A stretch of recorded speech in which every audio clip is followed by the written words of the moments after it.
few weeks ago, I've moved to Queensland and I had to leave my archery target behind. So I had to come up with a new one. I made my last one about 3 years ago and it's lasted thousands and thousands of arrows. However, I needed something a bit more portable, a bit more light to move around the backyard. So we've used some building materials and some moving stuff. So these are some old blankets that I had from moving. We've had them for about 10 years and I thought, well, I don't intend on moving far in the future, so we'll use them. So essentially what I've done is cut them up into being essentially cotton waste, rather than keeping them all in one piece and pushing them in.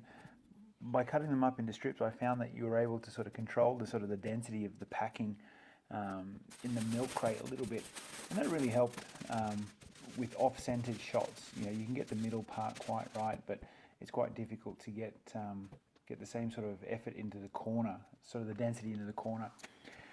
So I used some packing material there, some bubble wrap and some plastic wraps that we had for our lounge chair when we moved. Really had to really squish it in there. Now I've made a couple of these. This one's lighter than the other one in that I didn't squish quite as much in it, and then just using some pallet wrap, which is a great moving tip to use.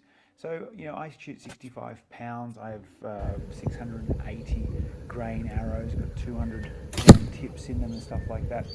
I shoot an Impulse, Elite Impulse 34, and you can see how it performs. I'm pulling about 65 pounds here. I've recently turned my bow down just to get even better arrow flight.